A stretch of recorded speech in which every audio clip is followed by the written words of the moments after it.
Bonjour la famille, j'espère que vous allez bien. Alors, ça fait vraiment un temps que nous n'avons pas eu le temps de nous rencontrer, de vous parler de la part du Seigneur. Les dernières leçons que nous avons remises, c'était des leçons que nous avons spécialement faites sur l'évangélisation. Et je suis sûr que tout celui qui a vraiment pris son temps pour bien étudier ce que l'on a dit, se sent béni et se sent prêt à évangéliser. Très prêt à évangéliser. Et aujourd'hui donc, nous venons avec un esprit très particulier, toujours dans le sens de vouloir vous emmener à prêcher la bonne nouvelle, toujours dans le sens de vouloir vous emmener à gagner des âmes pour le Seigneur Jésus-Christ. Nous allons vous donner quelques paroles qu'il faut savoir dire aux personnes à qui tu prêches. Ah oui, parce que des fois, c'est vrai, on sait maintenant comment évangéliser, mais il faut aussi savoir maintenant quelles sont les paroles que nous sommes censés apporter lors des évangélisations. Et donc, prenez un bic, prenez un stylo, prenez votre feuille, votre bloc-notes et apprenez avec nous. Mais avant cela, j'aimerais d'abord vous souhaiter une très bonne fête de Pâques. C'est aujourd'hui que notre évangile a pris un plus grand sens, parce que sans la résurrection de Christ, cet évangile sera un évangile mort. Mais il est mort et 3 jours après, il a été ressuscité. Et donc du coup, je ne peux que glorifier son nom, parce que sans cet acte, il allait être très difficile pour nous de vous dire que Jésus-Christ est vivant, Jésus-Christ donne la vie, Jésus-Christ est Seigneur. Ça allait être très difficile. Et du coup, il a bien fait les choses, vu qu'il était Dieu, et tout s'est bien passé, et je glorifie le Seigneur pour cela. Alors aujourd'hui, nous allons vous dire une chose de très importante que vous devriez vraiment savoir, c'est que dire aux âmes.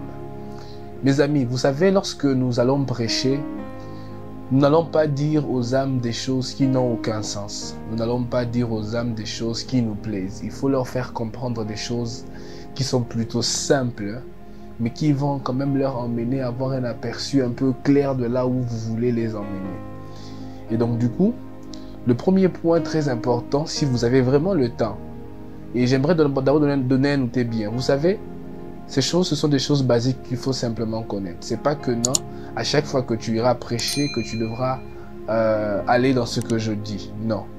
C'est juste une base qu'il faut avoir et bien garder. Donc du coup, l'évangélisation se fait toujours sous la pulsion de l'Esprit de Dieu. Mais hormis ça, il faut toujours avoir cette base. Et donc la première base, c'est faire comprendre aux âmes que le monde a une création. Et autrement, on peut dire le monde et son existence.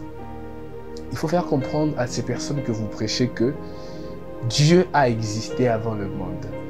Parce que plusieurs ont l'impression des fois que Dieu existe parce que le monde existe, alors que Dieu a bien existé avant le monde. Il est peut-être fort probable parce que même avant que le mot année existe, Dieu était déjà. Et si on doit essayer de coller cela à notre vie actuelle, on peut dire que Dieu peut-être a même existé 1 milliard d'années avant la fondation du monde. Dieu a peut-être existé 100 millions d'années avant la fondation du monde. Et il ne faut pas croire que le monde a été créé peu de temps après l'existence de Dieu. Parce que dans le fond, Dieu n'a même pas d'existence au fait. Et donc du coup, personne ne sait combien de temps ça a pris à Dieu de créer le monde. Et donc du coup, Dieu a existé avant le monde. Il faut leur faire comprendre une deuxième chose, c'est que c'est Dieu qui a créé et qui a formé ce monde. Ce monde n'est pas la théorie du Big Bang. Ce monde est la formation, la création de Dieu. C'est Dieu qui a créé toutes ces choses que l'on peut voir ici sur terre. C'est Dieu qui est l'auteur et le créateur de toutes les choses qui existent, mon ami. Et donc du coup, n'oubliez jamais de dire ça aux âmes. Et troisièmement, il faut leur faire comprendre que la présence de l'humain dans ce monde est la volonté de Dieu. Dieu n'a pas créé un monde pour qu'il reste tel qu'il est. Dieu a créé l'homme et le monde afin que l'homme puisse vivre sur ce monde. C'est vrai que lorsqu'on dit aussi un peu monde, ça fait un peu bizarre. Disons, parlons de terre, parce que le monde aussi est très vaste. Donc Dieu crée la terre afin que l'homme puisse venir y habiter. Et donc c'est un point très important qu'il faut toujours faire part à celui qu'on prêche, pour qu'il puisse s'imaginer un début et le présent ainsi où nous sommes en train d'aller. C'est très important. Et maintenant, il faut leur faire comprendre ceci deuxièmement. La première pensée de Dieu pour l'homme. Parce que lorsque Dieu créa l'homme, il avait une pensée première. Premièrement, sa pensée, c'était que l'homme puisse vivre pleinement près de lui. Dieu n'a pas créé l'homme pour que l'homme vive à 100 km de lui, non. Dieu a créé l'homme afin que l'homme puisse demeurer près de lui. Deuxièmement, Dieu crée l'homme pour qu'il vive dans une paix absolue. Une paix qui n'a aucun problème, une paix qui est totale. Dieu dans le passé créa l'homme afin qu'il puisse vivre dans une paix totale. Et troisièmement, Dieu crée l'homme pour une vie de joie parfaite. La première pensée de Dieu pour l'homme n'est pas que l'homme puisse vivre dans le malheur, non. Dieu a créé l'homme pour qu'il vive dans une joie parfaite. Quatrièmement, il faut leur dire que la première pensée de Dieu pour l'homme, c'est que l'homme puisse vivre sans le mot douleur. Parce qu'aujourd'hui, des gens peuvent dire, si Dieu m'aime, pourquoi je vis dans cette douleur? Si Dieu m'aime, pourquoi je suis malheureux? Mon ami, Dieu, dans sa première pensée, n'a pas créé le monde afin que l'homme puisse connaître le mot douleur. Je ne pense même pas que dans le calendrier de Dieu, le mot douleur pouvait exister. Cinquièmement, il faut faire comprendre à ces gens que Dieu, dans sa première pensée, voulait que l'homme prospère à tous égards. L'homme était Dieu. Dieu voulait que l'homme puisse évoluer d'une manière supernaturelle. Cela était la première pensée. Et pour bien clore tout cela, il faut leur faire comprendre que Dieu avait en fait l'intention de faire de l'homme Dieu sur terre. Que cela veut dire? Vous savez, très souvent on le dit, Dieu il est dans les cieux. C'est vrai qu'il est partout, mais précisément il est dans le ciel et c'est là qu'il règne. Et quand on dit ciel, c'est pas le ciel où on voit le nuage. Là où Dieu siège.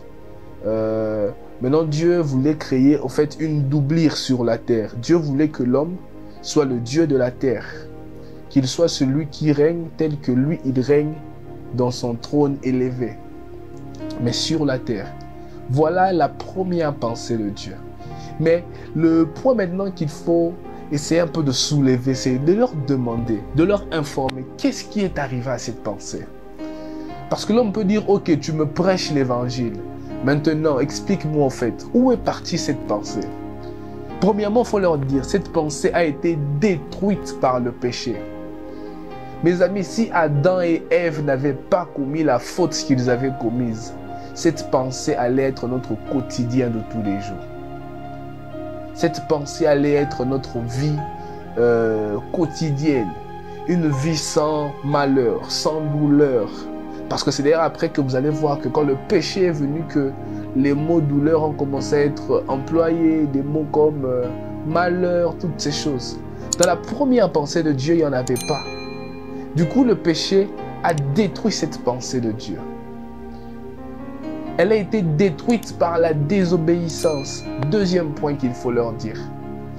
C'est la désobéissance de l'homme. C'est la désobéissance de l'homme qui a emmené cette première pensée de Dieu pour notre vie à être détruite.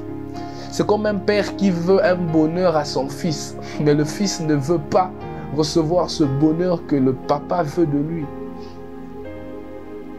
Mes amis, ne jugez, d'ailleurs, parenthèse, ne jugez jamais Ève du fait que plusieurs disent, c'est vrai que c'est considéré comme étant une comédie, que c'est Ève qui a péché, Adam était innocent, peu importe. Mais cette désobéissance qui est venue s'exercer dans la vie de ces deux personnes a emmené la première pensée que Dieu avait pour nos vies à être détruite. Troisième point, pour mieux éclairer cela, il faut leur expliquer que cette pensée a été détruite par l'envoûtement du diable.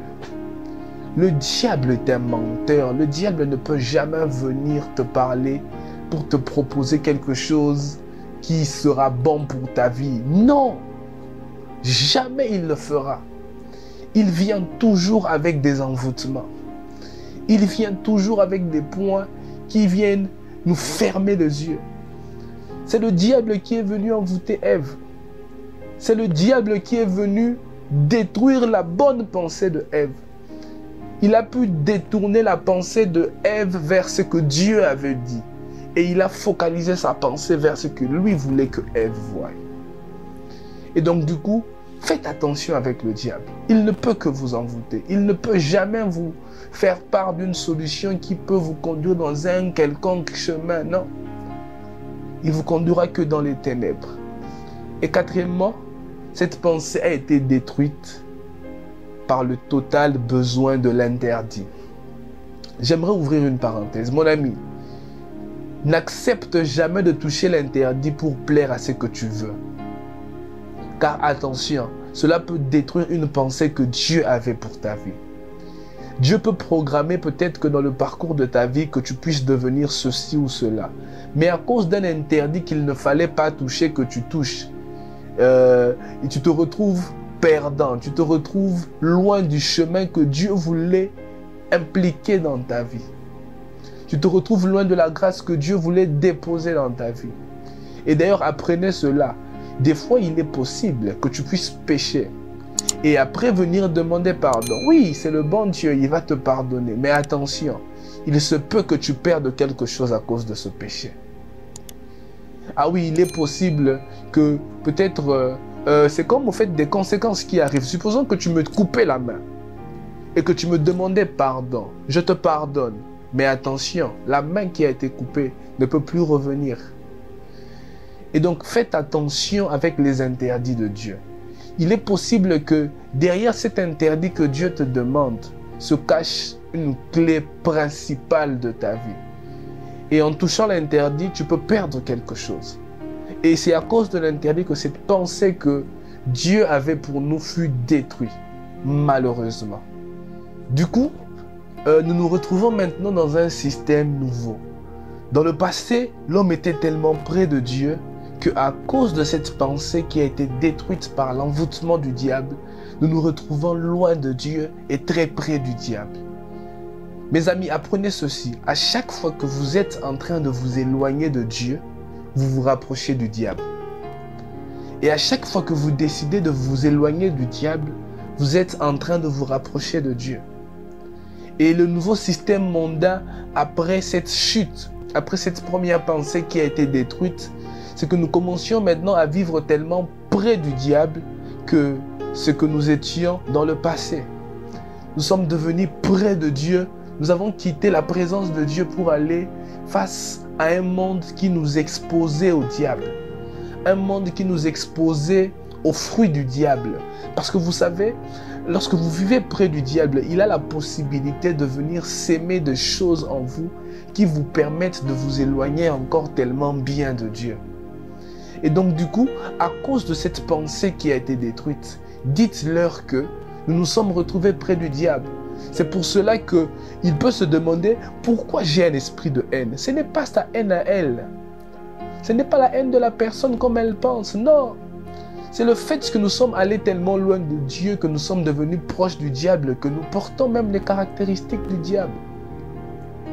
Et vous pouvez leur expliquer que peut-être la vie d'impudicité que tu as, c'est le fait que tu vis loin de Dieu et que tu te retrouves dans le nouveau système du monde. Ce nouveau système qui emmène le diable à venir t'influencer tous les jours. D'ailleurs, j'aimerais ouvrir une parenthèse. Je n'ai jamais compris comment est-ce que le diable avait fait pour venir dans ce lieu où la présence de Dieu était en abondance pour dérouter Ève. Maintenant, imaginez un peu. Dans la présence de Dieu, il a pu dérouter Ève et Adam. Et maintenant, quand vous êtes loin de la présence de Dieu, il ne peut que chercher à s'imprimer en vous. C'est pour ça, s'il se demande pourquoi je suis un menteur, pourquoi je suis un voleur, c'est normal. Vu que tu es loin de Dieu et près du diable, le diable ne peut que chercher à faire naître en toi des comportements qui sont loin de ce que Dieu peut vouloir dans ta vie. Voilà pourquoi dites-leur toujours que cette pensée a emmené ce nouveau système du monde que l'on voit. Ce monde où l'impudicité bat son plein. L'impudicité n'est plus à un niveau bas. Le monde, l'impudicité atteint un niveau où la pensée humaine ne sait même plus comment expliquer cela. Des hommes qui vont coucher avec des hommes, des femmes qui vont se connaître entre elles, des femmes qui vont vers des animaux, des hommes qui changent de position sexuelle. Ils disent qu'ils ne sont plus hommes, ils deviennent femmes. Ils ne sont ni hommes ni femmes. Toutes ces choses, c'est le nouveau système mondain qui est considéré comme étant la conséquence de cette première pensée de Dieu qui a été détruite. Et du coup, ne vous limitez pas seulement à leur dire toutes ces choses qui peut-être dans le fond aussi font peur. Dites-leur, mais Dieu trouva une solution. Ah oui, quand vous prêchez l'évangile, dites-leur toujours que Dieu trouva une solution. Parce que Dieu aime l'homme. Dieu pense à l'homme. Dieu ne souhaite pas à ce que l'homme, comme il s'est perdu, qu'il se perde toute sa vie. Non. Dieu était malheureux et il a essayé de trouver une solution afin de permettre à l'homme de revenir près de lui. Et du coup, quelle est cette première solution que Dieu trouva? C'est que Dieu choisit d'envoyer des prophètes pour protéger son peuple. Dieu s'est choisi des serviteurs qu'il envoyait pour protéger son peuple. Et donc du coup, vous allez remarquer là que à chaque époque d'avant, il y avait toujours une personne qui pouvait être la personne, le chemin par qui Dieu passait pour parler. Dieu cherchait à ramener son peuple qui s'était éloigné de lui à cause du diable. Dieu cherchait à trouver des solutions afin qu'il leur ramène petit à petit vers lui. C'est pour cela que dans le temps de Noé, il se choisit Noé pour parler de sa part. Dans les temps des prophètes, il se choisit Ézéchiel, il se choisit Moïse. Il y en a tellement des gens que Dieu décidait de se passer par eux afin de pouvoir parler à son peuple.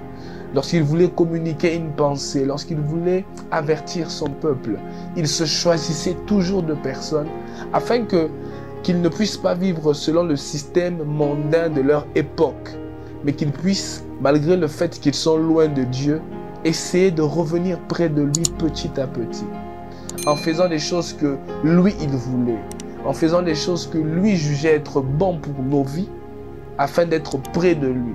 Dieu se choisissait toujours des personnes. Mais il y a un problème. C'est que cette solution était imparfaite. Parce que les personnes même que Dieu appelait étaient même des personnes imparfaites. Si vous lisez même l'histoire d'une personne comme Moïse, vous allez comprendre que Moïse était un vrai appelé de Dieu, mais qui avait beaucoup de problèmes, qui avait beaucoup de défauts. Et donc du coup, le chemin que Dieu essayait de choisir pour sauver son peuple était un chemin très difficile parce que même les personnes qu'il se choisissait, même les personnes qu'il appelait étaient des personnes très imparfaites. Et donc du coup, Dieu décida de quitter de cette première solution afin d'aller à une deuxième solution. Et cette solution était jugée comme étant la solution parfaite que Dieu avait trouvée afin de nous ramener dans cette même position que nous avons dans le passé. Et cette solution s'appelait Jésus-Christ. Je n'aimerais pas vous expliquer par cette exhortation comment on peut faire pour expliquer à une personne que Jésus-Christ est Dieu et que Dieu est le Saint-Esprit et que le Saint-Esprit est Jésus et que Jésus est Dieu. Ça, ce sont des choses qui demandent aussi des thèmes principaux. Là, ce sera le thème principal d'une exhortation. Je vais vous expliquer cela. Mais expliquez-leur d'abord que la deuxième solution parfaite que Dieu s'est trouvé afin de pouvoir sauver son peuple, c'est d'envoyer Jésus-Christ pour un salut total. Pour un salut total. Et j'aimerais encore le redire, pour un salut total.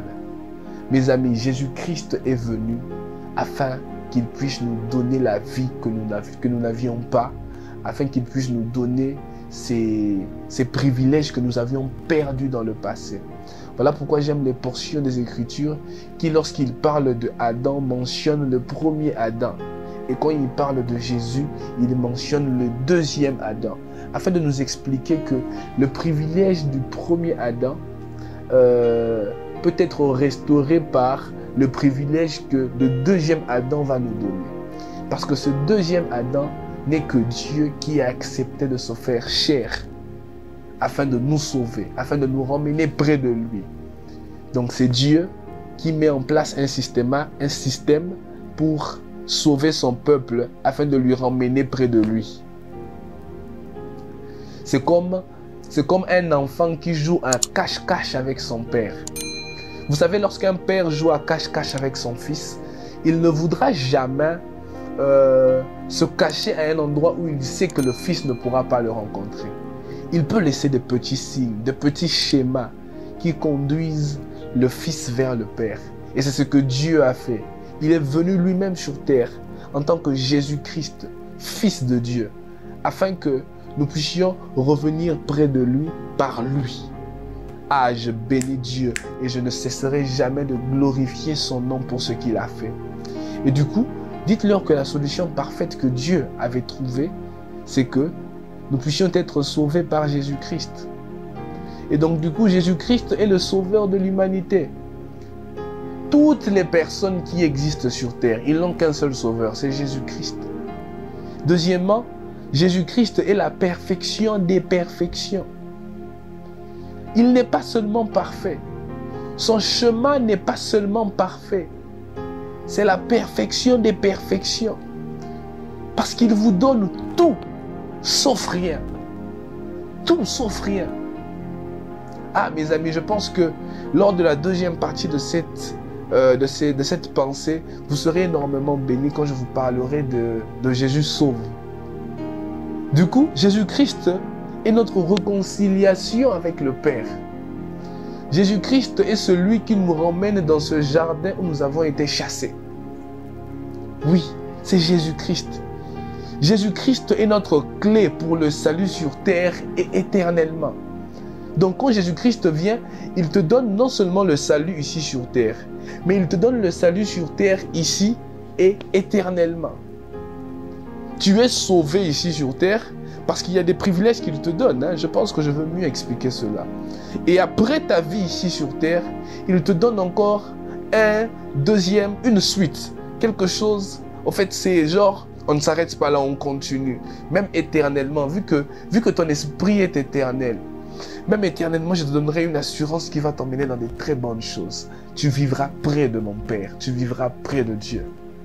Alléluia. Jésus-Christ est le sauveur parfait. Lorsque vous lisez dans les évangiles, j'aime lorsque Jean-Baptiste aperçoit Jésus, il dit à ses disciples, « Voici l'agneau de Dieu qui ôte les péchés du monde. » Autrement, il leur dit, « Voici le sauveur que nous avons tant attendu afin que nous puissions enfin accepter de nous laver de toutes nos souillures, de tous nos péchés. Il est là et ce sauveur s'appelle Jésus-Christ. » Et je ne peux que glorifier le nom de Jésus-Christ. Je ne peux que chercher à emprunter le chemin que Jésus-Christ me propose. Car sans lui, je ne peux pas avoir la délivrance, la solution, la capacité de retourner dans cette première pensée que Dieu avait pour ma vie. Et pour aujourd'hui, je pense que nous allons nous arrêter là.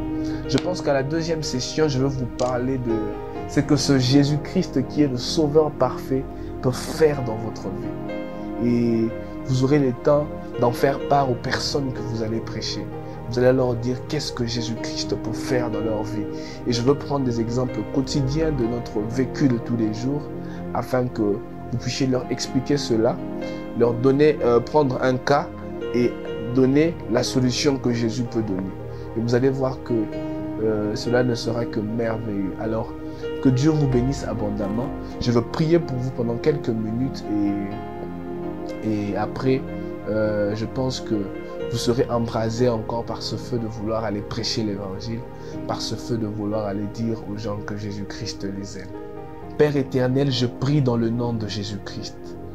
Plaise en ton nom d'aller te manifester dans la vie de toutes ces personnes qui suivent ces messages afin de leur permettre de pouvoir aller prêcher la bonne nouvelle. Père éternel, le souhait que j'ai pour leur vie, c'est qu'ils puissent être embrasés, enflammés de feu, afin d'aller prêcher ta bonne nouvelle. Et si pendant que je parle de ce message, il y a une personne qui est peut-être encore dans le monde, je t'en supplie, mon Dieu, fais-lui grâce qu'au travers de ces simples messages, qu'il puisse connaître le Jésus-Christ qu'il sauve, qu'il puisse connaître le Jésus-Christ qui donne la vie, qu'il puisse connaître ce Jésus-Christ qui nous ramène dans ce terrain où nous avions été chassés hier par notre Père Adam. Telle est la prière que je fais pour leur vie. C'est dans le nom puissant et glorieux nom de Jésus que j'ai ainsi prié. Je dis Amen. Que Dieu vous bénisse abondamment. Soyez pleinement bénis. Et je pense que nous allons nous revoir pour la deuxième session. Je parlerai de ce que Jésus-Christ, de quoi Jésus-Christ nous sauve. Et je suis sûr que vous serez énormément bénis. Sinon, ne manquez pas de vous abonner à notre chaîne YouTube. Cela ne cessera jamais de nous motiver. Plus on a des abonnés, plus on peut élargir notre audience. Et ne vous limitez pas seulement à vous abonner, partagez le message. Laissez-nous des petits j'aime, des commentaires. Et je suis sûr que Dieu ne manquera pas de se glorifier derrière toutes ces choses. Que Dieu vous bénisse et à plus tard. L'œuvre que nous bâtissons est une œuvre qui n'est pas facile. C'est une œuvre qui demande beaucoup de sacrifices. Et donc du coup, nous ne cesserons jamais d'ouvrir les portes à toutes les personnes qui seront prêtes et disponibles de pouvoir nous accompagner dans tout ce que nous faisons. Et donc du coup, si vous souhaitez devenir partenaire de cette plateforme qui est Christ pour les nations entières, nous vous demandons de nous contacter par notre compte WhatsApp. Le numéro va juste apparaître ici. Et je suis sûr que votre contribution sera quelque chose de très bénéfique pour l'évangile de notre Seigneur. Je pense qu'il sera beaucoup plus facile pour nous d'atteindre plus de gens avec plus de partenaires. Et donc du coup, nous vous invitons et nous vous souhaitons le bienvenu dans cette grande œuvre que Dieu nous a donnée. Que Dieu vous bénisse abondamment.